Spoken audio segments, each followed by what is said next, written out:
Septième conférence de l'abbé Charles Arminjon, de la béatitude éternelle et de la vision surnaturelle de Dieu. Cette conférence sera coupée en plusieurs parties où il sera question du ciel qui est le repos de Dieu et de ses œuvres, de la vision surnaturelle de Dieu et de la béatitude accidentelle et accessoire des élus dans le ciel. Introduction et première partie. C'est le lieu de mon repos dans les siècles des siècles, j'y habiterai parce que je l'ai choisi. Psaume, chapitre 131, verset 14. Notre destinée est une énigme que la raison seule ne peut éclaircir. Mais la foi élève nos pensées, elle fortifie notre courage, elle enflamme nos espérances. Elle nous dit « Sois sans crainte, tu ne t'égares pas dans une route perdue et incertaine. » Au-delà de nos années périssables, il est une nouvelle vie dont celle-ci n'est que la représentation et l'image. Sur cette terre, nous sommes des voyageurs, mais là-haut, au-delà des étoiles, au-delà de tous les espaces, se trouve l'héritage et la patrie. Pèlerins et exilés, nous habitons maintenant sous des tentes. C'est dans les siècles à venir que le Seigneur nous construira des demeures permanentes. L'insensé qui ne conçoit rien à nos destinées et à nos espérances accuse le Créateur d'injustice. Il signale des traces d'imperfection dans le dessein de la divine sagesse. Il ressemble à un barbare, à un habitant des îles éloignées, entrant un jour dans un de nos chantiers de travail. Il y voit des pierres éparses, des matériaux jetés pêle-mêle, des ouvriers taillant les métaux et mutilant le marbre. Et dans le spectacle de cette activité, il ne distingue que l'image de la confusion et de la ruine. Il ne sait pas ce que ce désordre apparent enfantera un jour un ordre parfait et admirable. Ainsi nous errons dans nos jugements sous la conduite de Dieu à l'égard des hommes. Nous ne voyons qu'une sévérité sans but dans le mystère de la souffrance. Nous portons sans courage et sans dignité, le fardeau de la vie, parce que nous savons élever nos regards et nos espérances au-dessus des spectacles et des horizons bornés de la vie présente, et que nous n'en considérons pas la destinée et le terme. Notre destinée, c'est la possession de Dieu et la vie éternelle, l'habitation de ce séjour, dont les mots sont exclus, où l'on goûte la multitude et l'abondance de tous les biens et que la langue populaire a dénommé le ciel. Le ciel, tel est le flambeau qui fait pâlir l'attrait si vif des choses présentes, la lumière qui, transformant nos jugements, nous fait estimer la pauvreté, les maladies, l'obscurité de notre condition comme un bien. Il nous fait regarder les richesses, l'éclat des dignités, la faveur et les louanges du monde comme un mal. La pensée et l'attente du ciel poussaient Paul à affronter les plus rudes travaux et les plus redoutables périls. Elle le faisait surabonder de joie au milieu de ses souffrances et de ses peines. La pensée du ciel allumait dans les confesseurs la sainte soif du martyr. Elle les rendait indifférents aux honneurs et aux commodités de la vie, et à l'aspect des pompes royales et des magnificences des cours. Les Polycarpes, les Ignaces d'Antioche, les Antoine, saisis de dégoût, le dédain au cœur, s'écriaient « Terre, que tu me sembles vile lorsque je contemple le ciel. » Voyez le voyageur, il revient des pays lointains, ruisselant de sueur, harassé par la longueur de la course. Il marche péniblement, courbé par la fatigue et appuyé sur son bâton. Mais parvenu au faîte de la montagne, il découvre, à des distances éloignées, dans les profondeurs de l'horizon, et confondu encore avec les nuages, le clocher de son hameau, le toit qu'il a vu naître, les arbres qui ombragèrent ses jeux d'enfance, et il perd aussitôt le sentiment de sa lassitude. Il retrouve la vigueur de ses jeunes années, il court, il vole. Ainsi, lorsque notre constance faiblit, et que nous ne sentons plus notre courage à la hauteur des sacrifices que la loi de Dieu nous demande, élevons nos regards en haut, et tournons nos pensées et nos cœurs vers la céleste patrie. Mais comment vous décrire les merveilles de la cité de Dieu, cette vision et ces joies inénarrables, qu'aucune langue ne peut exprimer et qui dépassent toutes les conceptions de l'entendement humain. Le ciel, nous ne l'avons pas vu. Voyageurs errants dans cette vallée de ténèbres et de larmes, nous sommes réduits comme Israël captifs sur les bords de l'Euphrate à suspendre nos harpes et nos cithars au saule pleureur de cette misérable vie humaine. Aucune voix humaine, aucune lyre ne parviendront jamais à émettre des chants et des accords à l'unisson des mélodies et des suaves concerts dont retentit cette indescriptible cité. Nous ne pouvons parler qu'en énigme, en usant de similitudes grossières et défectueuses. Notre seule ressource est de rappeler les traits épars dans les livres saints et dans les trésors des docteurs, les illuminations incomplètes et affaiblies qu'ont eues les pères sur ce séjour fortuné.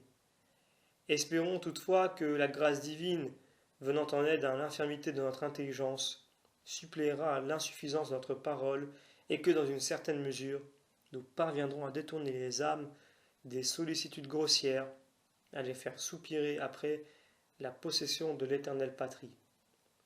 Observons que les Saintes Écritures appellent le ciel requies, un repos. D'autre part, il nous est dit qu'il y a dans ce séjour deux sortes d'habitants. Dieu d'abord, dont le ciel est le temple et le trône, ensuite les anges, et l'homme appelé à s'unir à Dieu et à partager sa béatitude. Le ciel est donc le repos de l'homme, double vérité que nous nous proposons d'éclaircir et de développer. Fin de l'intro, première partie. Dieu, dans les Saintes Écritures, appelle le ciel son repos, requies. Le ciel est la fin, la conclusion des œuvres divines dans la nature et dans le temps. La glorification souveraine de l'être infini dans ses créatures intelligentes, lorsque, les élevant à la limite ascendante de tous les progrès et de toutes les perfections, il couronnera de son sceau la grandeur irrévocable de nos destinées. Afin de nous retracer, autant qu'il est permis à notre faiblesse, les splendeurs de ce repos du Tout-Puissant, lorsqu'il aura conduit à son terme le travail de sa sagesse opérée et soutenue dans les siècles des siècles, représentons-nous un artiste venant de créer un chef-d'œuvre qui, par un essor de son génie, a érigé sur la terre un monument destiné à être le triomphe de sa renommée et le désespoir des âges futurs. Dans son travail, il a épuisé tous les secrets de son art. L'univers applaudit et admire. Quant à lui, il succombe à une pensée de découragement et de tristesse. Il regrette de n'être qu'un homme.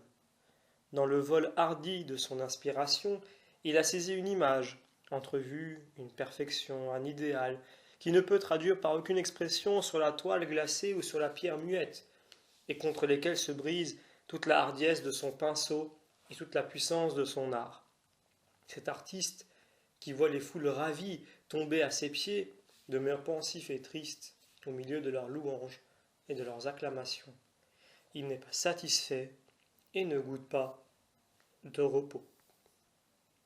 Mais si la main et la puissance de cet artiste étaient à la hauteur du souffle des élans de son âme, si, maître de la nature, il parvenait à la plier à ses exagérations et à ses rêves, à la transformer en une parfaite et vive image de l'idéal retracé à son esprit, s'il avait la faculté d'animer le marbre et de lui inoculer le sentiment et la vie, si une lumière plus éclatante que celle du soleil jaillissait de l'or et des pierres précieuses, disposées avec une si grande profusion et un art si parfait, enfin, si la matière soustraite à sa pesanteur se fixait d'elle-même dans les airs là où l'auraient élevé les ailes de son génie, alors ce monument érigé par un grand architecte, cette toile, fruit d'un pinceau de génie, ce marbre sculpté par un artiste incomparable, seraient des œuvres finies, excédant en beauté tout ce qu'il peut être donné à notre langue de retracer, ou à notre esprit de concevoir. À ce spectacle, les siècles tomberaient dans un enthousiasme et une surprise dont aucune autre merveille ne pourrait les faire sortir. L'artiste aurait atteint son suprême idéal. Il serait satisfait et goûterait le repos. Le ciel n'est pas l'idéal d'une intelligence humaine. Il est le repos de l'intelligence divine.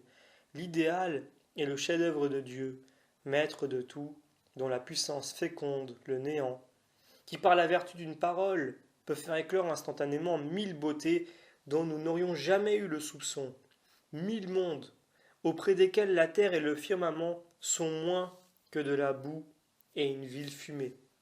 Autant Dieu est supérieur à l'homme, autant son idéal est au-dessus de celui qui parviendrait à concevoir l'esprit le plus sublime et le plus pénétrant. Nous n'avons aucun trait, aucune couleur pour nous en former une imparfaite ébauche. Tous les tableaux que nous tenterions de retracer ne sont qu'un vain et grossier essai, semblable aux efforts de l'aveugle-né qui, pour se représenter la lumière dont il est privé, chercherait des similitudes et des analogies dans les ténèbres épaisses et impénétrables qui pèsent sur ses paupières. Saint Jean, dans l'île de Patmos, fut ravi en esprit au-delà de la durée des siècles, et Dieu lui découvrit comme une ombre et un reflet de l'idéal de la vie éternelle. À la vérité, afin de mettre ces visions à la portée de nos faibles esprits, il nous les retrace en termes figurés et avec des images empruntées à la nature et à la vie présente. Ces images ne doivent point s'interpréter dans un sens matériel. Néanmoins, elles renferment des analogies frappantes. Il nous est possible de découvrir une pâle représentation de cette gloire et de ces splendeurs qui surpassent tout sentiment et toute parole. Et moi, Jean, je vis Jérusalem, la ville sainte, qui, venant de Dieu, descendait du ciel, ornée comme une épouse qui se pare pour son époux. Et j'entendis une grande voix qui venait du trône et qui disait, voici le tabernacle de Dieu avec les hommes. Cette cité est construite de pierres vivantes et toute taillée. Tous les maux sont proscrits de ce séjour tranquille. On y voit couler un fleuve d'eau vive, clair comme le cristal, et qui jaillit du trône même de Dieu et de l'agneau. Au centre de la ville et des deux côtés de ce fleuve est l'arbre de vie qui porte 12 fruits et donne son fruit chaque mois. Et les feuilles de cet arbre sont pour guérir les nations de toute souillure.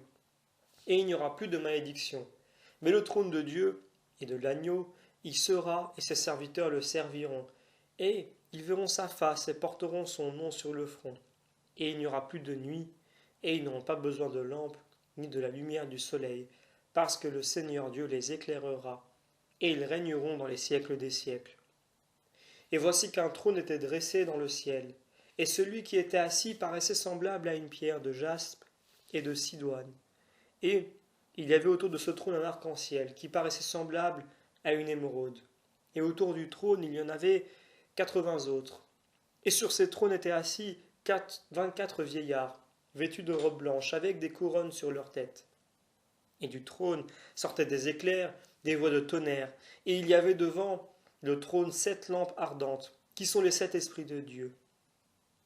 Les 24 vieillards se prosternaient devant celui qui était assis sur le trône. Ils adoraient celui qui vit dans les siècles des siècles. Ils répandaient des coupes d'or remplies de parfums, qui sont les prières et les soupirs des saints. Ils jetaient leurs couronnes devant le trône, en disant « Vous êtes dignes, ô Seigneur notre Dieu, de recevoir gloire, honneur et puissance, parce que vous avez créé toutes choses, et c'est par votre volonté qu'elles subsistent et qu'elles ont été créées. » Je vis ensuite une grande multitude, que personne ne pouvait compter, de toute nation, de toute tribu et de toute langue. Ils étaient debout devant le trône et devant l'agneau, vêtus de robes blanches et ayant des palmes dans leurs mains. Et ils chantaient à haute voix « Gloire à notre Dieu qui est assis sur le trône et à l'agneau !» Et l'un des vieillards prenant la parole dit « Ce sont ceux qui ont passé par de longues tribulations et qui ont lavé et blanchi leurs robes dans le sang de l'agneau. C'est pourquoi celui qui est assis les couvrira comme une tente. Ils n'auront plus ni faim ni soif, ni le soleil ni aucune autre chaleur ne les incommodera plus, parce que l'agneau qui est au milieu du trône sera leur pasteur, et il conduira aux fontaines d'eau vive, et Dieu qui est leur pasteur essuiera de leurs yeux toutes les larmes. » Que ces descriptions sont ravissantes. Quel pinceau humain parviendra à nous retracer une peinture plus colorée et plus expressive du séjour de la lumière, de la sérénité et des doux transports? C'est réellement la plus vive et la plus saisissante image des doux tressaillements que Dieu dessine à ses bien-aimés. Au-delà de cette allégresse et de ces fêtes radieuses, la parole est impuissante, l'esprit se perd, il ne sait plus concevoir d'autres triomphes et d'autres splendeurs pouvant convenir à la créature intelligente. Saint Jean, à ce spectacle, se sentit ravi en extase.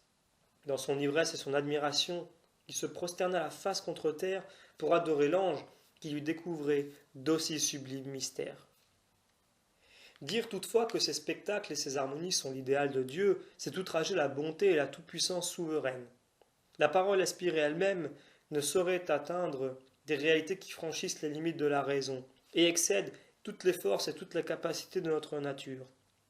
Entendons le grand Paul, plongé dans des ravissements plus élevés, transporté en esprit jusqu'au 3e ciel et dans des clartés plus profondes et plus ineffables, que celle où fut plongé l'aigle de Patmos, s'écrier « Le ciel, ce n'est pas ce que vous nous dites, il est à 1000 lieues au-dessus de vos analogies et des descriptions que vous nous en retracez.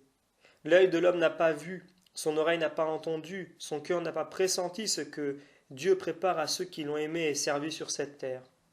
Ah, sans doute, quand vous nous dites, ô prophète inspiré, que la vie éternelle est l'assemblage de tous les attraits de l'univers, de toutes les beautés figurées par les livres saints, quand vous nous apprenez que l'on y trouve les fleurs du printemps, les mailles des prairies, et qu'il y coule des eaux fraîches et limpides, vous ne vous égarez pas dans des fables et dans des tableaux imaginaires.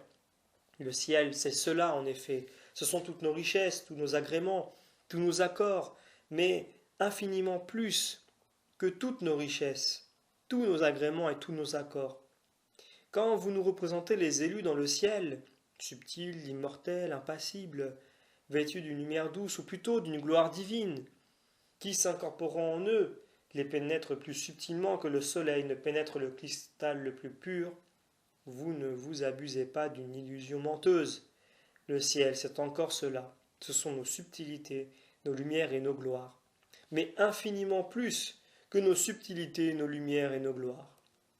Enfin, lorsque vous comparez la félicité future au saisissement de l'âme les plus enivrants et les plus doux, à une joie toujours nouvelle, affranchie de tout trouble et de toute passion, et se soutenant toute l'éternité, dans son intensité et dans sa force, vous ne nous nourrissez pas d'une espérance trompeuse. Le ciel, ce sont nos saisissements et toutes nos joies.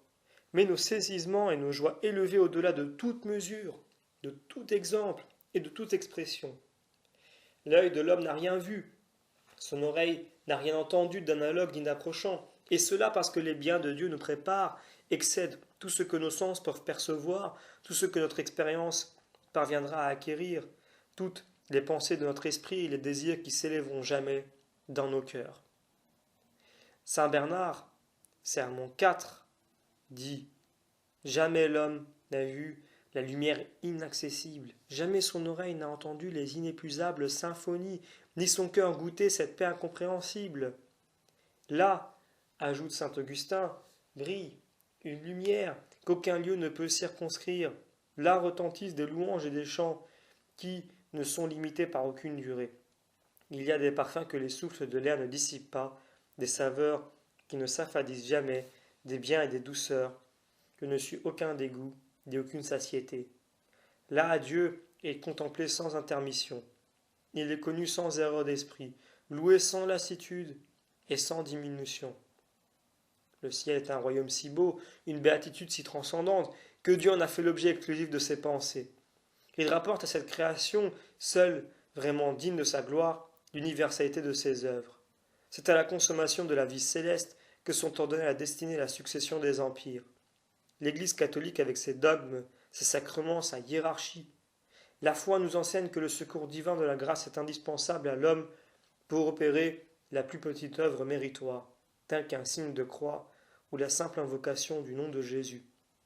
À plus forte raison, la vie éternelle, qui est la fin où tendent toutes les œuvres surnaturelles, mérite-t-elle d'être appelée le couronnement et la cime de toutes les grâces que nous sont départies, suivant ce que dit saint Paul, la gloire éternelle et la grâce suprême. Le plan et toute l'ordonnance de l'incarnation demandent que la béatitude, qui en est le terme et le fruit, soit d'un ordre plus parfait et au-dessus de toute la félicité naturelle qui, en dehors de l'ordre divin de la grâce, aurait été la rémunération des œuvres moralement bonnes et opérées dans le pur état d'innocence. Lorsque, à l'époque des 6 jours, le Créateur voulut étendre les cieux et asseoir la terre, l'appareil de ce qui pouvait la rendre précieuse et agréable, il se contenta d'une parole. Mais, lorsqu'il voulut construire la cité de Dieu, il déploya tous les trésors de sa sagesse. Il choisit son propre fils pour architecte. Il lui commanda de travailler de ses propres mains à cette œuvre importante et de n'épargner dans son travail ni son sang, ni ses sueurs, ni ses larmes.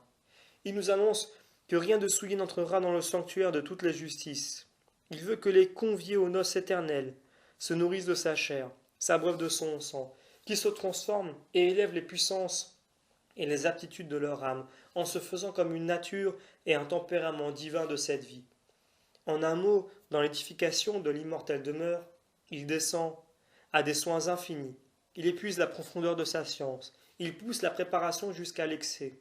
Il veut que cet incomparable séjour soit véritablement sa maison, la manifestation la plus haute de ses attributs et de sa gloire, afin qu'au dernier des jours, lorsqu'il contemplera son œuvre par excellence, ce grand Dieu si jaloux de son honneur puisse dire en toute vérité, c'est bien. J'ai conduit le plus grand de mes desseins à sa perfection. Au-delà, je ne vois aucune royauté, aucune grandeur qui puisse être départie à la créature que je destine à régner avec moi les siècles des siècles. Je suis satisfait, j'ai atteint mon idéal et obtenu mon repos. Le ciel est l'idéal de Dieu, le repos de son intelligence. Disons de plus, il est le repos de son cœur. Le cœur va plus loin que l'esprit, il a des aspirations, des élans inconnus au génie, et qui franchissent toutes les bandes de l'inspiration et de la pensée. Ainsi une mère voit son fils riche, honoré. Sur sa tête rayonnent les plus brillantes couronnes. Cette mère ne sait plus concevoir pour son enfant de nouvelles fortunes et de nouveaux empires. Sa science, sa raison disent c'est assez. Mais son cœur crie encore. La félicité de mon fils excède tous les rêves et mon esprit peut s'égarer. Elle n'égale pas les limites et les pressentiments de mon amour. Elle n'atteint pas l'ambition de mon cœur. Comme jamais mère n'a aimé son fils le plus tendre, ainsi le Seigneur aime ses prédestinés. Il est jaloux de sa dignité, et dans la lutte du dévouement et des libéralités, il ne saurait se laisser vaincre par sa créature. Ah, le Seigneur ne peut oublier que les saints, lorsqu'ils vécurent jadis sur la terre, lui firent l'hommage et la donation totale de leur repos, de leur jouissance et de tout leur être, qu'ils auraient voulu, dans leurs veines, un sang intarissable pour le répandre comme un gage vivant et inépuisable de leur foi, qu'ils eussent désiré, dans leur poitrine, 1000 cœurs pour les consumer d'inextinguible ardeur, posséder 1000 corps, afin de les livrer aux martyrs, comme des hosties sans cesse renaissantes. Et le Dieu reconnaissant s'écrie « Maintenant mon tour ». Au don que les saints m'ont fait de même, puis-je répondre autrement qu'en me donnant moi-même sans restriction et sans mesure? Si je mets entre leurs mains le sceptre de la création, si je les investis des torrents de ma lumière, c'est beaucoup, c'est aller plus loin, que ce serait jamais élever leurs sentiments et leurs espérances. Mais ce n'est pas le dernier effort de mon cœur. Je leur dois plus que le paradis, plus que les trésors de ma science. Je leur dois ma vie, ma nature, ma substance éternelle et infinie. Si je fais entrer dans ma maison mes serviteurs et mes amis, si je les console, si je les fais tressaillir, en les pressant dans les étreintes de ma charité, c'est étancher surabondamment leur soif et leur désir, et plus qu'il n'est requis pour le repos parfait de leur cœur. Mais c'est insuffisant pour le contentement de mon cœur divin. L'étanchement et la satisfaction parfaite de mon amour. Il faut que je sois l'âme de leur âme, que je les pénètre et les imbibe de ma divinité. Comme le feu imbibe le fer, que, me montrant leur esprit, sans nuage, sans voile, sans intermédiaire d'essence, je m'unisse à eux par un face-à-face éternel, que ma gloire les illumine, qu'elles transpirent et rayonnent par tous les pores de leur être, afin que, me connaissant comme je les connais, ils deviennent des dieux eux-mêmes. Ô mon Père, s'écrie Jésus-Christ, je voulais demander que là où que je suis, ceux que j'ai aimés y soient avec moi, qu'ils s'abîment et se perdent dans l'océan de vos clartés, qu'ils désirent, qu'ils possèdent, qu'ils jouissent, qu'ils possèdent et désirent encore, qu'ils se plongent dans le sein de votre béatitude et qu'il ne reste en quelque sorte de leur personnalité que la connaissance et le sentiment de leur bonheur. Ici, la langue humaine fait défaut et l'intelligence est éblouie et succombe. Notre doctrine est-elle si mysticisme? L'hymne et les espérances que d'aussi sublimes perspectives suscitent au fond de nos cœurs sont-ils une poésie et un songe, ou bien la vision de Dieu dans les ternes? Et, nous venons de l'énoncer, est-elle une vérité et un fait certain, reposant sur un syllogisme et dont les peintures et la parole inspirée des pères nous ont donné le témoignage et l'irréfutable démonstration? Force-nous et de recourir à l'argumentation théologique et de faire trêve un instant à nos chants, à nos transports. Il est utile de raffirmer les âmes ébranlées et incertaines en traitant ce sujet selon son importance et en combattant toutes les objections que le naturalisme et la froide raison cherchent à soulever afin de l'obscurcir ou de le contester. La créature est-elle susceptible de s'unir aussi étroitement à Dieu au point de le voir face à face? Quel sera le mode de cette vision? En voyant Dieu tel qu'il est, le connaîtrons-nous intégralement et sans limitation? Trois graves questions qu'il importe à résoudre. À juger les choses d'après les étroites données de notre raison, Dieu ne peut être vu par aucune créature. Dieu est l'être incirconscrit, sans bornes. Pour qu'un objet puisse être connu, a dit magistralement saint Thomas, il faut qu'il puisse être contenu dans l'esprit de celui qui connaît. Et il ne peut y être contenu que suivant les formes et la capacité de connaître que possède cet esprit. Ainsi, nous ne pouvons voir et connaître une pierre, qu'autant que l'image de cette pierre transmise par la sensation est rendue présente et comme contenue dans notre entendement. De là, l'axiome « rien n'est dans l'intelligence qui ne soit d'abord dans l'essence ». Saint Paul exprime la même vérité en disant « les choses invisibles deviennent intelligibles par le spectacle des choses visibles ». Quant à l'ange, il est doué d'une nature plus parfaite que la nôtre. Il n'a pas besoin du secours des choses sensibles pour s'élever à la perception des vérités intellectuelles. Il est une admirable similitude de la divinité, et il lui suffit de contempler son être et sa propre nature pour s'élever à la connaissance de l'existence de Dieu et de ses divins attributs. Mais ce mode de connaître a toujours lieu par représentation. Pour l'homme, ce sont les créatures extérieures et matérielles qui servent de miroir. Pour l'ange, c'est sa nature intelligible, et, bien que pur esprit, il n'a pas la vertu de s'élever à la connaissance de Dieu directement et sans intermédiaire, face à face. C'est pourquoi personne n'a jamais vu Dieu. Dieu habite une lumière inaccessible qu'aucun homme n'a jamais vue, ni la puissance de voir. Dieu est à une distance infinie de l'homme et de l'ange, et il est invisible par lui-même. Cependant, il est de foi que l'homme verra un jour Dieu tel qu'il est dans les clartés de son essence. Si quelqu'un m'aime, dit Jésus-Christ, je l'aimerai, et il sera aimé de mon Père, et je me manifesterai moi-même à lui. Dieu dit à Abraham, je serai moi-même ta grande récompense. La vision de Dieu, telle qu'elle est énoncée par saint Paul, n'a cessé d'être l'objet des désirs et de l'attente de tous les patriarches et de tous les prophètes. Attente que Dieu ne saurait frustrer sans déroger à sa sagesse et à sa justice.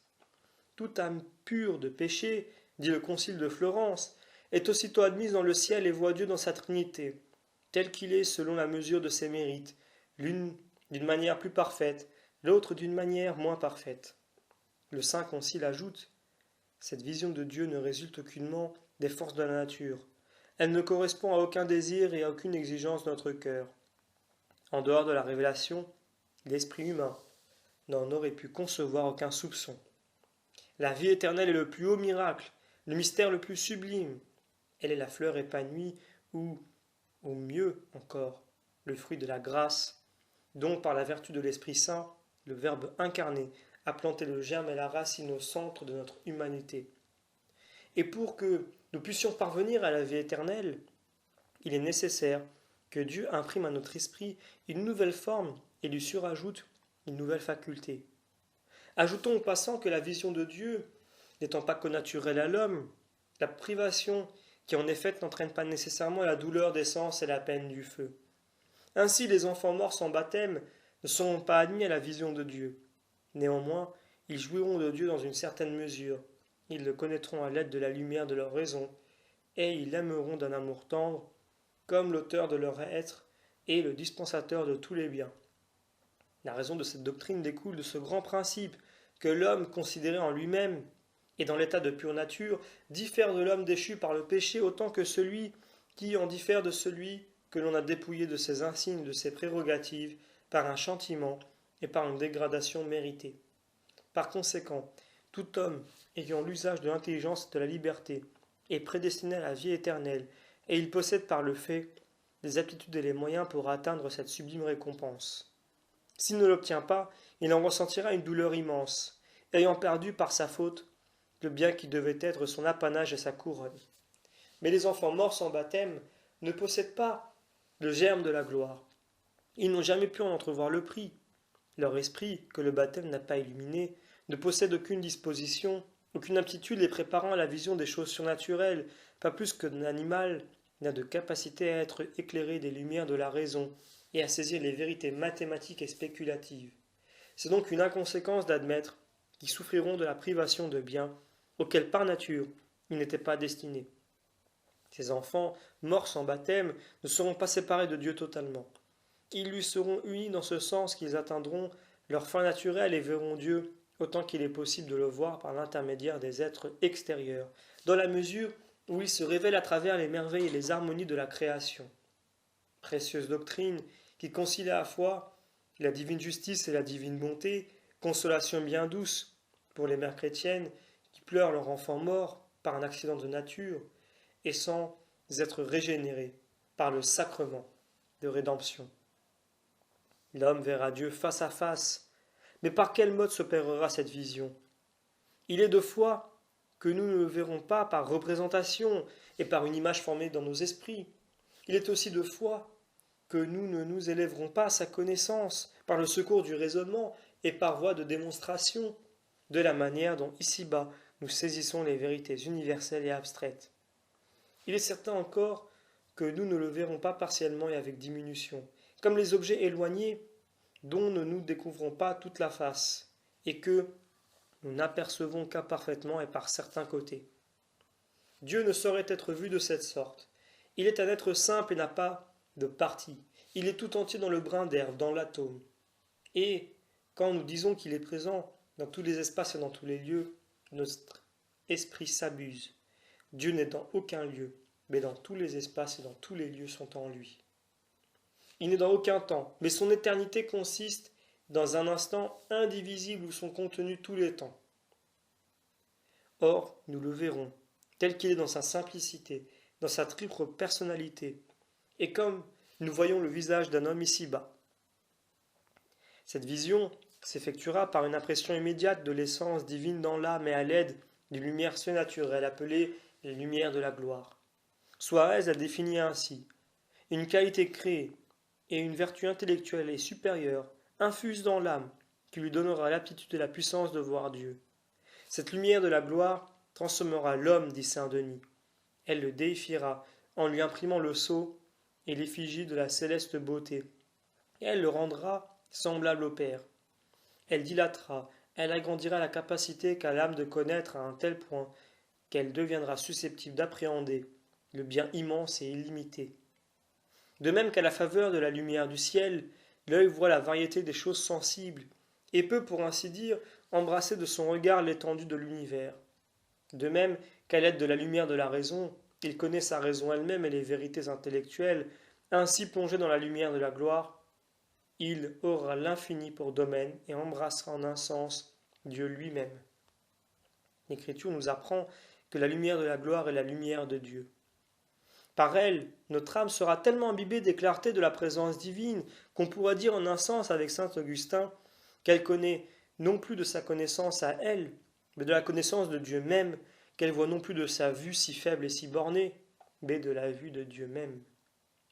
Les transports que la vision divine suscitera dans les élus fera surabonder leur cœur des joies les plus inanérables. Ce sera un torrent de délices et de volupté. La vie, dans son inépuisable fécondité, est la source même de tout bien et de toute vie. Ce sera ainsi que parle encore saint Augustin, comme une communication que Dieu nous fera de son propre cœur, afin que nous puissions aimer et jouir avec toute l'énergie de l'amour et des joies de Dieu même. La vie éternelle, dit saint Paul, est comme un poids, un accablement de toutes les délices, de toutes les ivresses, de tous les transports. Poids qui, ranimant l'homme au lieu de l'anéantir, renouvellera inépuisablement sa jeunesse et sa vigueur. Elle est une source à jamais féconde, où l'âme boira à longs traits la substance et la vie. Elle est une noce où l'âme enlacera son Créateur d'un embrassement éternel, sans que jamais elle sente s'affaiblir le saisissement de ce jour où la première fois elle s'unit à lui et le pressa contre son sein.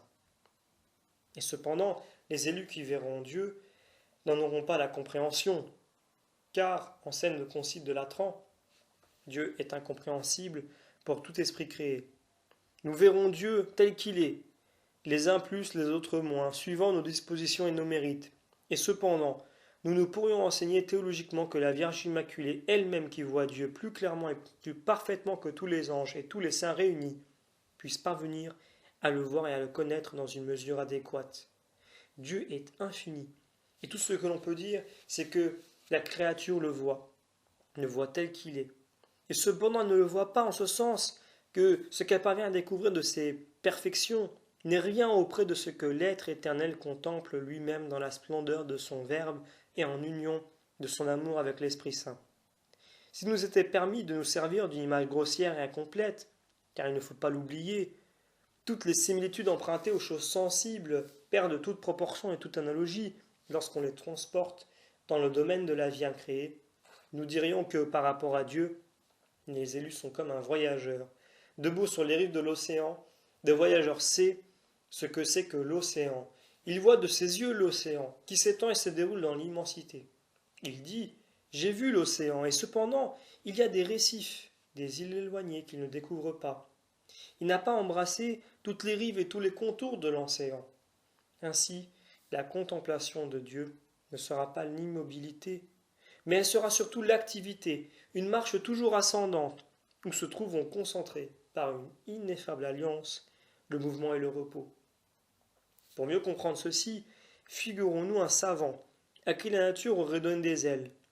Il aurait la puissance de parcourir toutes les régions des astres et des firmaments, et il lui serait donné d'explorer toutes les merveilles cachées dans le groupe innombrable des constellations. Ce savant irait de sphère en sphère, de planète en planète, à mesure qu'il pénétrerait plus avant dans l'immensité. Il irait de surprise en surprise, de tressaillement en tressaillement, voyant sans cesse apparaître des spectacles plus riches et s'entr'ouvrir à ses regards des horizons plus vastes et plus radieux. Et cependant, viendra un moment où il toucherait la borne. Mais l'infini n'a ni borne, ni fond, ni rivage. Les heureux mariniers de ce séjour fortuné voguant dans un abîme incommensurable de lumière et d'amour, ne crieront jamais comme Christophe Colomb « Terre, terre !» Ils diront « Dieu, Dieu toujours, Dieu encore !» Éternellement, ce seront de nouvelles perfections qu'ils chercheront à saisir, éternellement des délices plus pures et plus enivrantes qu'ils aspireront à goûter. Ils iront de gloire en gloire, de joie en joie, car, dit saint Grégoire de Nice, le bien infini n'a pas de borne, le désir qu'il provoque est sans mesure. Fin de la première partie. Abbé Charles Harmingeon, 7e conférence, 2e partie. La vision et la connaissance de Dieu suffisent à l'homme pour sa béatitude complète et consommée. La connaissance qu'il aura des êtres contingents et de la nature extérieure et visible sont l'accessoire et la partie accidentelle de sa félicité. Saint Thomas nous explique cette vérité avec sa vigueur incomparable d'argumentation. Toute connaissance, dit-il, par laquelle l'esprit est créé et perfectionné, est ordonnée à la connaissance de Dieu comme à sa fin, d'où il suit que celui qui voit l'essence de Dieu a son esprit élevé à la plus haute perfection, et il ne devient pas plus parfait en voyant les objets qui ne sont pas Dieu, à moins toutefois que les objets ne concourent à lui faire voir Dieu plus pleinement. Sur ce même sujet, saint Augustin dit au livre de ses Confessions « Malheureux est l'homme qui sait toutes les choses créées et qui vous ignore, vous, ô vérité suprême. Heureux au contraire celui qui vous connaît. Serait-il dans l'ignorance de toutes les choses créées, celui qui connaît à la fois vous et tous les êtres qui sont dans l'univers n'est pas plus heureux pour autant, mais il est heureux uniquement parce qu'il vous connaît. Toutefois, la vue de l'essence divine n'absorbera pas les saints au point de leur faire oublier les merveilles extérieures du monde visible et d'interdire leur relation avec les autres élus. En cette vie, une de nos facultés, lorsque nous l'appliquons fortement à un objet, laisse nos autres facultés sans force et sans action. Mais la vision de Dieu, loin de paralyser l'exercice de nos puissances intellectuelles et sensitives, en centuplera l'énergie et la pénétration Ainsi, le Dieu fait homme voyait clairement l'essence divine et cependant, il conversait familièrement avec les hommes, il s'asseyait à leur table, il se prêtait librement à tous les usages de la vie commune. Les anges, confirmés en grâce, jouissent d'une parfaite béatitude, et ils voient, sans cesse, la face de leur Père qui est au ciel. Néanmoins, ils disposent et coordonnent les éléments matériels, ils président au mouvement des astres, et ils ne sont pas distraits de la présence de Dieu, lorsqu'ils nous assistent de leurs soins durant notre pèlerinage, ou qu'ils nous éclairent de leurs inspirations. Il est encore de foi qu'il n'y a pas d'espace de temps appréhensible entre le moment de la mort et celui de l'exécution du jugement. Et à la seconde même où l'âme juste est délivrée des liens de son corps, elle est introduite dans les célestes récompenses, comme aussi, à la même seconde, l'âme réprouvée est conduite au lieu de ses éternels tourments. Figurez-vous maintenant un homme dont l'œil intérieur, soigneusement épuré par la grâce divine, ne s'est jamais laissé flétrir par le souffle empoisonné d'aucune passion. Cet homme n'était peut-être qu'un villageois illettré et sans culture, à qui suffisait l'humble enseignement qu'il recevait avec soumission des lèvres de l'Église. Il ferme ses yeux corporels à la lumière ténébreuse de cette terre, et, semblable à un captif qui, sortant du noir royaume des ombres, verrait pour la première fois les rayons dorés de l'astre du jour. Cet homme affranchi des liens de son corps est inondé d'une lumière éblouissante et inconnue. Il est mis au foyer de toutes les sciences et de toutes les splendeurs. Toutes ces figures imparfaites qui l'empêchent de contempler la vérité à découvert sont consumées au feu des clartés divines. Les saintes obscurités de la foi s'évanouissent. Le ciel, la nature, Dieu n'ont plus d'énigmes pour ce roi de gloire. En un clin d'œil, il saisit l'ensemble et les détails de ce palais de la création, devenu son héritage et son domaine. D'un simple regard, il en embrasse l'immensité. Il pénètre les propriétés des éléments, leurs secrets et leurs forces intimes. Il visite d'un seul trait de sa pensée ces globes énormes du firmament, qui par leur éloignement échappent à nos connaissances et à nos calculs. L'arbre de la science étale devant lui la riche collection de ses fruits. Il se nourrit, il s'abreuve à cette source à jamais féconde. Il n'éprouve plus aucune soif de connaître. Il n'y a plus pour lui de nuit, plus de doute, plus de curiosité, ni de recherche. Ah, combien les savants de ce monde, qui passent leur temps à élaborer de vains systèmes, et oublient Dieu afin de se livrer à des spéculations et à d'inutiles recherches, porteront alors envie à ce juste qui a aimé Dieu et s'est attaché à la sagesse véritable. Le moindre reflet de ces connaissances effacera toutes les découvertes et toutes les conquêtes de l'humanité, depuis le commencement des âges. En cette vie, nous succomberions sous une diffusion de lumière aussi abondante. L'économie de notre organisation serait détruite et nos fonctions vitales suspendues. Et cependant, cette connaissance des êtres créés est moins qu'une goutte d'eau auprès d'une science d'un ordre supérieur.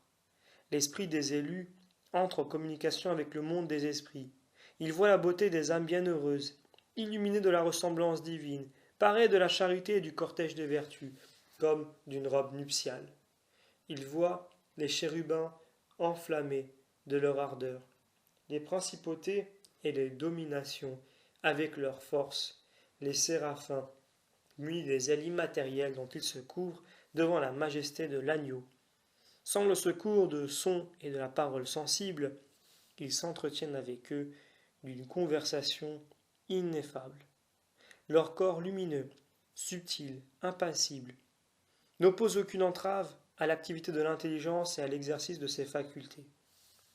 Alors, nous vous comprendrons, mystère caché dans l'incarnation, et nous verrons clairement comment la nature divine, unie substantiellement à la nature humaine, dans la personne du Verbe, a couronné celle-ci de la plénitude de ses prérogatives et de ses splendeurs, l'a exaltée au-dessus de tous les anges et de toutes les hiérarchies.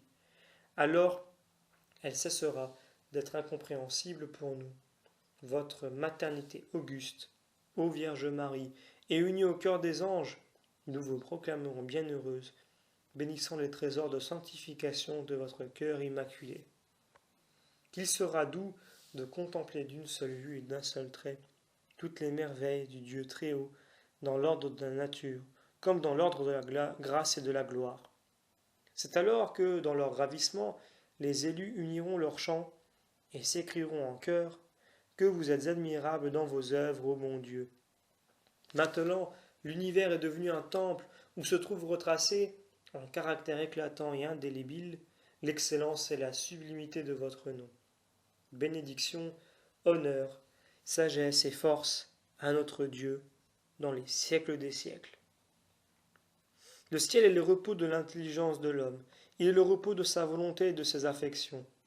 Nous aimerions Dieu, avons-nous dit, nous l'aimerons de cet amour dont il s'aime lui-même. Mais ce qui nous épouvante souvent en cette vie, ce qui nous fait repousser le ciel avec une sorte d'aversion et d'angoisse, c'est que nous nous figurons que, dans ce séjour, tous les attachements naturels de notre cœur disparaîtront, puis seront comme anéantis et invinciblement éteints par l'exubérance victorieuse de l'amour dont nous serons enflammés pour le Créateur. Ah, tout le christianisme proteste contre cette erreur. Et comment la religion de Jésus-Christ, condamnant d'une voix si sévère nos ingratitudes, nos égoïsmes, nos insensibilités, mettrait-elle pour condition aux célestes récompenses l'extinction de toutes les amitiés nobles et légitimes? Comment l'amour mutuel de l'époux pour son épouse, du père pour son fils, dont Dieu nous fait en cette vie un devoir, serait-il exclu des éléments de notre éternelle couronne? Cette Église du ciel, où tous nos sentiments seront épurés, où toutes nos tendances et nos aspirations naturelles seront portées au degré le plus surhumain de perfection, serait fondée sur la ruine de tous nos engagements de cœur, de tous nos souvenirs et de toutes nos relations de famille. À Dieu ne plaise. Ce que nous enseignons comme certains, c'est qu'au ciel, l'on se verra et l'on se reconnaîtra. Tel est le témoignage et le cri constant de la tradition.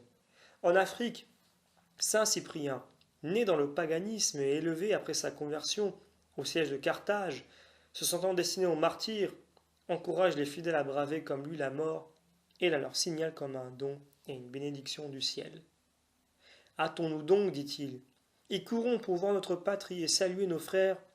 Nous sommes attendus par un grand nombre de personnes qui nous sont chères. Nous sommes désirés par une foule de parents, de frères et d'enfants qui, désormais assurés de leur immortalité, conservent encore de la sollicitude pour notre salut. Allons les voir, allons les embrasser. Et quelle joie, tout ensemble pour eux et pour moi. Chez les Grecs à Constantinople, Théodore Studite, illustre confesseur de la foi, consola souvent des familles affligées. Il écrivait à un père dont tous les fils étaient morts: vos enfants ne sont pas perdus, mais ils demeurent sains et saufs pour vous, et dès que vous serez parvenus au terme de cette vie temporelle, vous les reverrez joyeux et pleins d'allégresse. Il écrivait à un homme qui venait de perdre sa femme: c'est auprès de Dieu que vous avez envoyé avant vous une si digne épouse. Et qu'est-ce que vous devez chercher maintenant? Vous devez tâcher de la retrouver au ciel au moment voulu par la Providence. Sans doute, au ciel, les époux venus de la terre seront eux-mêmes comme des anges et n'aspireront plus aux voluptés des sens. Mais ils goûteront les plaisirs toujours purs de l'esprit, et comme durant leur exil terrestre ils furent une seule chair, ainsi dans la gloire ils seront un seul cœur et une seule âme, dans les délices d'une union renouvelée qui n'aura pas de fin. Dans le ciel, on se verra et on se reconnaîtra, dans le ciel, on s'aimera. Il est vrai que dans ce séjour fortuné, la foi s'évanouira au soleil des grandes réalités. Les habitants de la Jérusalem céleste, en possession de leur terme, n'auront plus besoin d'être soutenus par les ailes de l'espérance, mais la charité, dans son plein épanouissement, rayonnera comme une grande reine, dans sa puissance et dans toute sa perfection. Tous les objets et toutes les causes qui charment ici-bas nos cœurs et y suscitent l'amour agiront avec une intensité 1000 fois plus grande et sans rencontrer aucun obstacle sur le cœur des élus. Ainsi, en cette vie, nos cœurs sont captivés par la beauté, par les attraits sensibles, par les qualités imminentes de l'esprit et du cœur. La vivacité du sentiment qui nous pousse à nous unir à un être adoré va en s'affaiblissant, lorsque nous découvrons en lui des imperfections et des défauts. Mais dans le ciel, nous retrouvons nos amis sans défaut. Leurs traits seront plus radieux que le ciel le plus pur. Ils seront doués d'une aménité et d'une grâce qui attireront nos cœurs forcément et pour toujours. Dans cette vie, l'amour est encore l'effet de la gratitude et nos cœurs s'enflamment au souvenir des bienfaits et des services rendus. Mais c'est seulement dans le ciel que nous connaîtrons l'étendue et le prix des grâces de toute nature dont nos bienfaiteurs nous ont comblés. Alors, l'enfant lira tous les trésors de grâce, de sollicitude, de tendresse, renfermés dans le cœur de sa mère. Il saura qu'après Dieu, c'est aux larmes, aux prières et aux soupirs de cette mère qu'il doit son salut. Ô ma mère, s'écriera-t-il, je vous aimais autrefois parce que vous m'aviez donné une vie terrestre, dispensé l'aliment et les soins de l'enfance. Maintenant, je vous aime d'un amour 1000 fois plus tendre, à cause de la vie éternelle que j'ai reçue et sans laquelle la première eût été pour moi un présent funeste, une source de calamité et de torture. Nouvelle et heureuse Monique, combien grands seront vos triomphes et vos joies lorsque vous vous verrez entouré de toute une couronne d'enfants auxquels vous aurez procuré la gloire après leur avoir donné l'existence. Alors, par chrétien, on n'ignorera plus vos sacrifices, votre courage, votre héroïque constance pour affermir votre Fils par d'utiles exemples, l'élever par de nobles et laborieuses cultures. Alors, ô amis, on apprendra vos industries, vos pieuses ruses pour détacher un ami du vice et de l'irreligion, surprendre par des appâts innocents une âme objet de vos saintes convoitises. Alors nous vous bénirons, nous ranimerons la vivacité de nos souvenirs par d'ardentes effusions, nous acquitterons la dette de nos cœurs par une gratulation éternelle. Enfin, l'amour qu'éveille dans nos cœurs le souvenir des bienfaits ou l'intérêt sympathique des qualités naturelles a coutume de se soutenir et de se retremper par la familiarité et l'échange mutuel des impressions et des pensées. Or, comment vous dire le commerce ineffable où les élus se raconteront leur propre cœur, cette conversation fraternelle et intime où, à tous les instants, avec leur langage céleste, ils se communiqueront les émotions enivrantes de leur cœur. En cette vie, lorsque nous entendons converser des esprits supérieurs, mûris et élevés par l'expérience et par de hautes méditations, nous perdons le sentiment de la fuite des heures, sous l'enchantement et la fascination de leurs paroles. Assis à notre foyer durant de longues veillées d'hiver, lorsque la neige tombe, que le vent souffle et mugit, suspendu, l'œil attentif, nous écoutons, sans nous lasser, le navigateur revenu des côtes lointaines, ou le guerrier qui nous redit les périls d'un long siège et les 1000 figures de la mort qui s'offrirent à lui dans le hasard des batailles. Avec combien plus de charme, assis au grand feuille de notre Père céleste, nous entendrons le récit que nous ferons nos frères de leurs tentations si séduisantes et si multipliées, des assauts que leur livra l'enfer et dont ils triomphèrent. Nous ne nous lasserons pas d'apprendre ces victoires remportées sous le regard de Dieu seul, plus glorieuses que celles des conquérants. Cette lutte soutenue dans le silence contre les défaillances de la chair et le tumulte des pensées propres, nous admirerons leur effort, leur générosité héroïque. Nous saurons par combien de péripéties et de chances incertaines la grâce de l'Esprit de Dieu, par une impulsion forte et douce, les a conduits au port du repos et a fait servir jusqu'à leur égarement et leur chute au développement de leur incorruptible couronne. Ah, ce seront là d'inépuisables sujets à des entretiens dont l'intérêt et le charme ne s'épuiseront jamais. Il est vrai que la gloire et la félicité des élus sera graduée suivant leur mérite, et qu'ils différeront en beauté et en grandeur comme les étoiles du ciel diffèrent elles-mêmes en dimension et en clarté. Mais l'union, la paix, l'accord ne régneront pas moins dans ces innombrables phalanges où les rangs inférieurs coopèrent comme les rangs les plus élevés, au repos et à l'harmonie de tout l'ensemble. Les élus n'auront plus entre eux qu'un seul cœur. Ce ne sera plus la force ni l'intérêt, mais la charité qui sera leur unique lien. Formant un seul corps, dont Jésus-Christ sera le chef, devenus les pierres vivantes d'un même édifice, ils participeront tous au banquet, d'une même jouissance et d'un même amour. Chacun sera riche de la richesse de toi. Chacun tressaillera du bonheur de tous. Et de même que la création d'un nouveau soleil doublerait les feux qui embrasent l'air, ainsi chaque nouveau soleil de la cité de Dieu agrandira de toute sa félicité et de toute sa gloire la mesure de notre propre béatitude.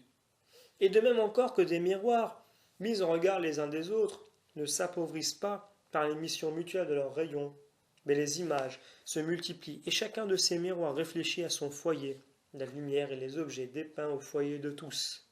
Ainsi, chaque élu réfléchira sur tous les autres le rayonnement de ses clartés. L'apôtre réfléchira sur l'ange, la grâce de la parole qu'il a reçue, et l'ange réfléchira sur l'apôtre, sa science et les trésors de ses illuminations plus vives. Le prophète réfléchira sur le martyr, la grâce de ses visions, et le martyr couronnera le prophète de ses palmes et de ses trophées. Les beautés et les grâces immaculées de la Vierge se réfléchiront sur le visage du pénitent et de l'anachorète, meurtri et dévasté par les jeûnes et les macérations, et le pâcheur converti fera ressortir avec plus d'éclat le mérite et les prérogatives de l'innocence conservée dans son intégrité. Il n'y aura plus lieu aux compétitions ni à l'envie. Chacun des élus recevra le complément de son bien personnel du bien de ses frères. Nous lirons dans leur âme aussi clairement que dans la nôtre. Heureux ciel! S'écrie à ce propos saint Augustin, où il y aura autant de paradis que de citoyens, où la gloire nous parviendra par autant de canaux, qu'il y aura de cœurs pour s'intéresser à nous et nous chérir, où nous posséderons autant de royaumes qu'il y aura de monarques associés à nos récompenses. Telles sont les joies du ciel. Disons qu'elles sont des joies pures. Dans le ciel, le péché est à jamais exclu. Les élus ne sont pas susceptibles de commettre l'ombre d'une faute ou d'une imperfection. Dans la Sainte Écriture, la vie éternelle est appelée inflétrissable, incorruptible. Ces expressions seraient inexactes si les saints pouvaient déchoir, et cette seule perspective suffirait pour altérer leur bonheur. Dans notre condition mortelle, il est rare que de nos joies les plus pures et les plus saintes ne renferment un mélange de complaisance et de satisfaction égoïste. L'âme qui se sent heureuse se replie au-dedans d'elle-même pour mieux jouir. Elle éprouve une sensation plus vive, plus condensée de la vie. Elle se distrait plus ou moins de la pensée de Dieu qui seul devrait la posséder et la remplir. Pour cette raison, les saints éprouvaient une sorte d'inquiétude et de trouble au milieu des prospérités. Ils savaient qu'en cette vie, les plaisirs les plus honnêtes, les joies les plus légitimes et les plus douces ont toujours, pour l'âme chrétienne, quelque chose d'énervant et de corrupteur. Mais dans le ciel, les délices de la gloire, loin d'humaniser les âmes, les élèvent et les spiritualisent. L'impression de la félicité n'est pas distincte en elles de l'impression de Dieu. Les harmonies qu'elles entendent, la lumière qui les inonde, les parfums qu'elles respirent, ne sont autres que la vertu de Dieu, se faisant sentir efficacement à leur odorat, à leur ouïe, à leur vue. Et au lieu de se replier par un sentiment trop personnel dans les puissances inférieures de la nature, elles s'élancent en haut pour se porter plus vivement vers ce Dieu qui les imbibe de sa plénitude, par tout leur sens et dans tous les pores de leur être. Le cri du bonheur se confond sur leurs lèvres avec le cri de l'adoration et de la reconnaissance. Elles ne disent plus avec les disciples charnels « Il fait bon être ici », mais elles s'écrient « Saint, Saint, Saint est de Dieu Tout-Puissant ». Chose surprenante, le ciel est en quelque manière le contre-pied de la terre. Ici-bas, l'homme se restaure, il se retrempe en dignité et en valeur morale, dans la souffrance et par le sacrifice. Dans le ciel, c'est l'inverse. Il se perfectionne et se déifie au torrent des voluptés qui l'abreuvent. Les joies du ciel sont des joies pures, elles sont des joies durables. Figurez-vous sur la terre un homme comme Salomon, dont tous les désirs seraient satisfaits. Il a la fortune, la jeunesse, la santé. Son cœur trouve le contentement et le repos dans la présence et la compagnie d'êtres sensibles et adorés. Tous les enchantements se réunissent pour combler la félicité de cet homme. Et cependant, il y a des heures où son âme est navrée par la tristesse et torturée par des craintes. Il se dit à lui-même « Ma félicité est fugitive. Chaque jour qui s'écoule en emporte un lambeau. Bientôt, elle ne sera plus. » Mais dans le ciel, la félicité est stable. Les élus confirmés en gloire sont inaccessibles à la crainte. Les siècles succéderont aux siècles sans diminuer leur félicité, sans répandre sur leur front un seul nuage de tristesse. la certitude de posséder éternellement les biens qui leur sont chers en centuple la douceur. Quel sujet de jubilation lorsque, après des milliers de siècles écoulés, considérant dans le lointain du passé le jour où ils firent leurs ascensions triomphantes, ils diront: rien n'est encore passé, c'est aujourd'hui que je règne, aujourd'hui que je suis en possession de mon bonheur, et je le posséderai tant que Dieu sera Dieu, c'est-à-dire toujours, toujours. Les joies du ciel sont des joies durables, elles ne sont soumises à aucune succession. Les élus dans le ciel ne sont plus captifs du temps. Leur vie nouvelle n'est plus emportée par des heures mensurables. Il n'y a plus pour eux de passé, plus d'avenir. Mais, vivant de la vie de Dieu, ils sont fixés dans un perpétuel présent. Sur cette terre, nos joies sont successives. Les plaisirs et les impressions que nous ressentîmes hier ne sont pas ceux que nous ressentons aujourd'hui. Le bonheur ne nous vient que goutte à goutte. Il n'est donné à aucun homme de recueillir, d'accumuler en un instant les félicités d'un jour, moins encore celles de toute une vie. Mais dans le ciel, Dieu ne se donne pas avec mesure. Il se livre tout entier dans l'immuable et l'indivisible simplicité de son essence. Dès le premier instant de leur incorporation à la vie divine, la félicité des saints est parfaite et consommée. De même que l'avenir n'en amènera aucune diminution. Ainsi, ils ne regrettent rien du passé. Dans le Verbe de Dieu, illuminé des infinies clartés, ils voient les événements qui s'accompliront dans 1000 ans, aussi nettement que ceux qui se sont accomplis il y a 1000 siècles. À chaque instant, dit saint Augustin, ils éprouvent comme un sentiment de joie infinie. À chaque instant, ils absorbent autant qu'il est permis à des êtres créés la capacité de la vertu divine. À chaque instant, l'éternité leur fait sentir le poids accumulé de ses ivresses, de ses délectations, de ses gloires. Un jour, saint Augustin retraçait à son peuple d'Hippone les merveilles de la cité de Dieu. Il faisait d'une voix pénétrée et émue, avec cette éloquence d'or nourrie à la source des Écritures et qui faisait croire que c'était un ange qui parlait et non un habitant de la terre. L'assemblée était impressionnée et ravie. Elle se sentait comme transportée à ces fêtes de l'éternité dont on lui traçait une si saisissante peinture. Elle avait comme une vision de ce jour où le Seigneur ornerait les fronts fidèles d'un laurier inflétrissable. Tout à coup, son émotion fut si forte qu'elle éclata en gémissements, en cris d'admiration, en larmes qui coulèrent de tous les yeux. On oublia le respect dû à la majesté de l'enceinte sacrée, le silence commandé par la présence de l'orateur, et chacun appelait tout haut ce jour où, loin de toute affliction, il boirait à longs traits aux eaux de la vérité et de la vie. Chacun tremblait que, vaincu par sa faiblesse, égaré par les séductions, il ne vint à être frustré de la vision bienheureuse. De toutes parts, dans le lieu saint, retentissaient ces paroles. Ô beau ciel, quand te verrai-je? Serais-je assez insensé pour te préférer des plaisirs et une fortune d'un jour? Qui ne consentirait à t'acheter au prix des sacrifices et des travaux les plus durs? Augustin, interrompu par ses exclamations et ses soupirs, étonné de l'effet produit par ces paroles, n'était pas moins ému que l'assemblée. Il voulait poursuivre, continuer le tableau qu'il avait entrepris de la Jérusalem céleste, mais les sanglots de son auditoire, son propre attendrissement, étouffèrent sa voix, et ses larmes, mêlées à celles de son peuple, formèrent comme un fleuve pour pleurer les tristesses de l'exil et l'éloignement de la patrie bien-aimée.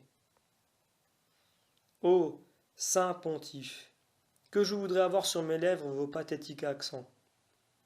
Qui nous donnera de vous faire revivre, âge d'or de la primitive Église, où l'appât des biens invisibles et promesses de la vie future exerçaient une si vive impression sur les âmes? Si nos paroles n'ont pas la vertu d'ouvrir la source des pleurs, que votre espérance, que votre souvenir, cité de Dieu, élève du moins nos désirs, qu'ils mettent un frein et servent de contrepoids à nos aspirations grossières, à l'attrait de ces 1000 cupidités inférieures qui nous corrompent.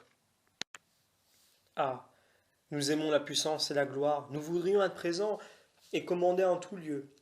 Pourquoi donc déroger à la noblesse de nos destinées et abdiquer l'empire immortel que Dieu nous prépare? Nous aimons le plaisir et la joie. Nous avouons que la vie nous est intolérable si les infections et la joie n'en tempèrent les disgrâces et l'amertume.